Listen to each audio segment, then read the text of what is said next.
ସାଙ୍ଗ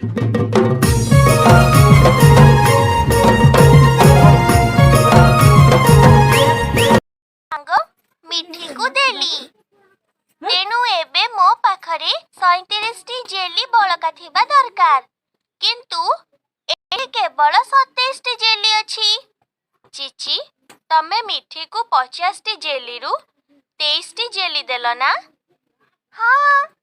ତେଣୁ ଏବେ ଏହା କୁହ ଯେ ତମେ କେମିତି ଜାଣିଲ ଯେ 50ରୁ 23 ଫେଡ଼ାଣ ବା ମାଇନସ୍ କଲେ 37 ହୁଏ? ଏହା ଦେଖ, ମୁଁ ଏକକ ଦଶକ ଟେବୁଲ ସାହାଯ୍ୟରେ 50ରୁ 23 ଫେଡ଼ାଣ କଲି। ମତେ ଉତ୍ତର 37 ମିଳିଲା।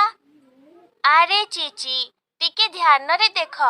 ତମେ ଦଶକ ବାକ୍ସରୁ 5 ଦଶରୁ 1 ଦଶ ଉଧାର ବା ବଡ଼ ନେଇ ଏକକ ବାକ୍ସରେ ଶୂନ୍ୟ ଜାଗାରେ 10 ଏକକ ଲେଖିଲ।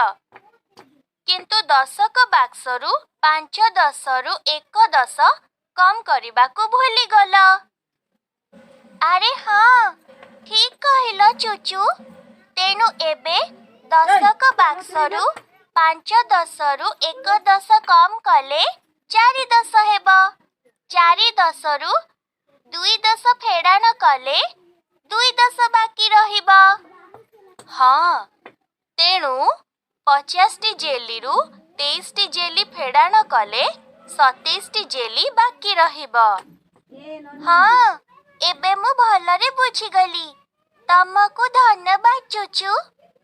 ଦେଖ ଚିଚି, ଧାର କରିବାର ଫେଡ଼ାଣରେ ଯେପରି ସଂଖ୍ୟା ପାଖରୁ 10 ଧାର ନେଲ, ସେହି ସଂଖ୍ୟାରୁ 1 ଦଶ କମ୍ କରିବାର ଅଛି।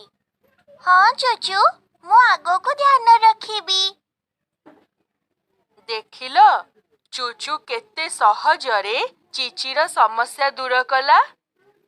ହଁ, ତେଣୁ ଆଜି ଆମେ 2 ଅଙ୍କର ଧାର କରିବାର ଫେଡ଼ାଣ ବା ସବଟ୍ରାକ୍ସନ୍ ସହ ଜଡ଼ିତ କିଛି ସୁନ୍ଦର କଥା ଶିଖିଲେ। ପରବର୍ତ୍ତୀ ଭିଡିଓରେ ଆମେ ମିଶାଣ